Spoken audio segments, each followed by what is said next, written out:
there is a switcheroo afoot. The media is doing the switcheroo thing. They're pivoting. We used to talk. Remember, I think in a previous video I talked about how I hated that word pivoting when it comes to talking about politics or culture or the doings of media or politician types. Well, the New York Times has quote unquote pivoted here. This is from an ex-user named Freedom Force. The New York Times spent years attacking anyone who had questions about the vaccines. Misinformation, they said. Now they're suddenly reporting on these very issues surrounding the vaccines. How many times does it need to be proven that these people lied about everything? Yeah, they lied about everything, and now it's like they don't they won't go back and say, look, we were wrong. Okay, we admit we were wrong before. It's like it never happened. Like and they've got this they cite all these examples of how during the vax era, when they were pushing the vax and deplatforming anyone who had questions or who wasn't sure, who was vaccine hesitant. These were the sort of headlines that the New York Times was putting out, despite outbreaks among unvaccinated. Fox News hosts smear shots. Citing misinformation, Florida health official calls for halt to COVID vaccines. COVID vaccines misinformation still fuels fears surrounding pregnancy, a new study finds. Yeah, they had pregnant women getting those shots. And, I mean, have they even said that they're sorry about that? Have they even said that they were wrong about that? Because I think it's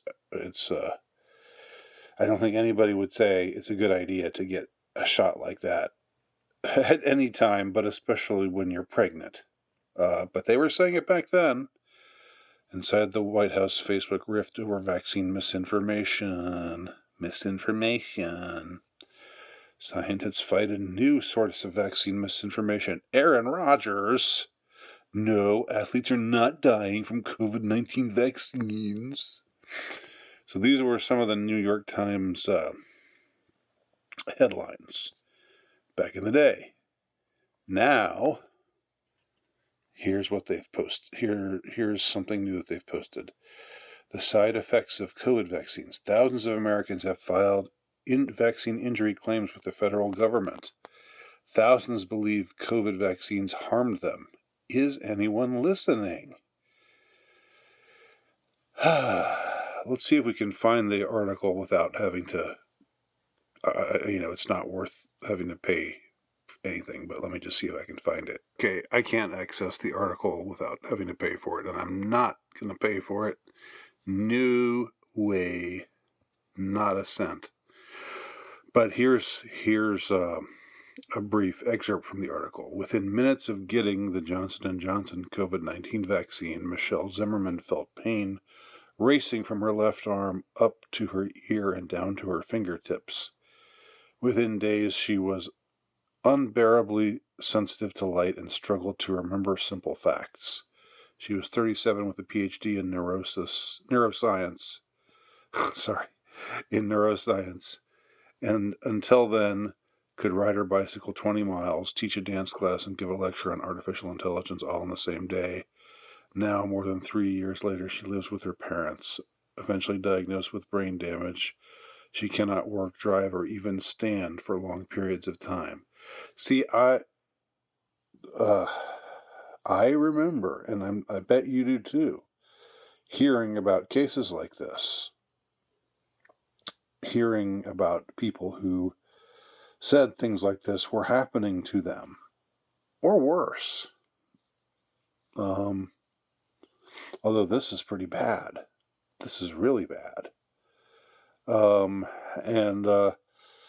and they just went ignored, and they were ridiculed, and they were called um, anti-vaxxers, or you know, what were vax retards or whatever. I mean, they had all kinds of names for people who.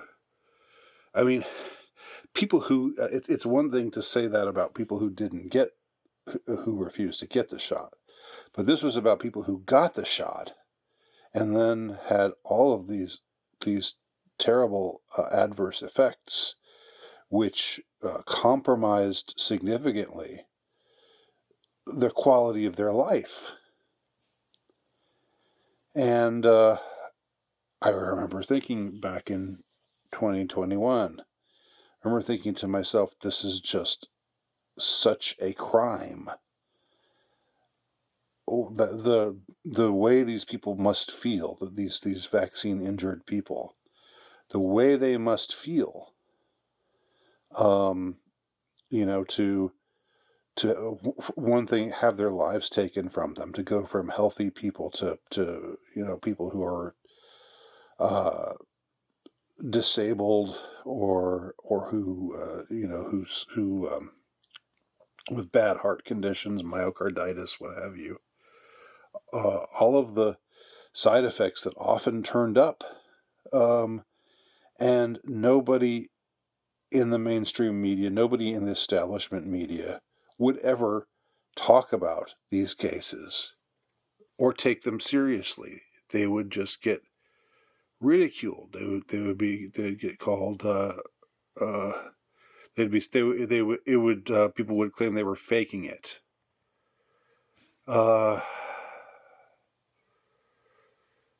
Still, the author of the piece quickly goes on to call the vaccines a triumph of science and political health, and credits them with preventing millions of deaths.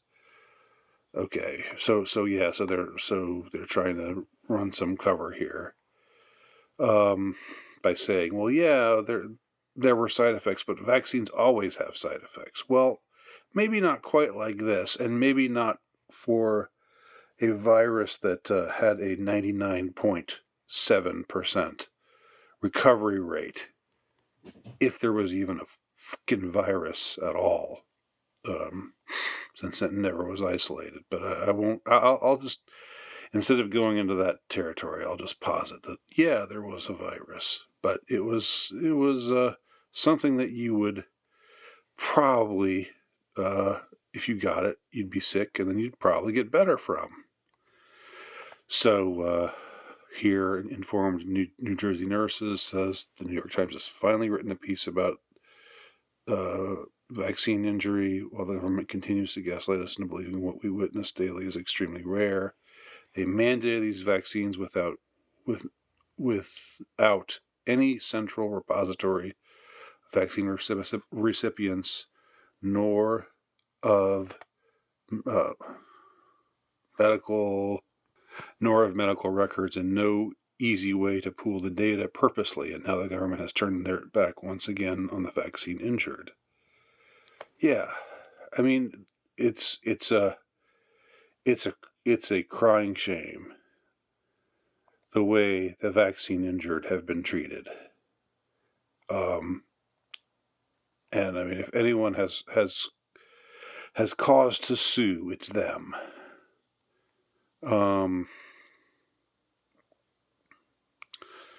Yeah. So anyway, so once again we see this pivot, just like with the movie about the moon landing, having the storyline where they're preparing a moon set in case the mission fails, so that they can hoax it if necessary. That sort of shows a pivot on these quote unquote conspiracy theories.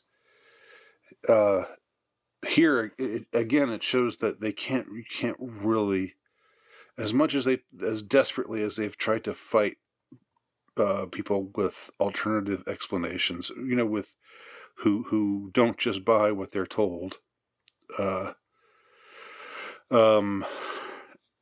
They can't they can't fight it head on. So they kind of have to capitulate a little bit, but not admit enough, and certainly not admit that they were wrong. Never admit that they were wrong. All right, and here's another doozy.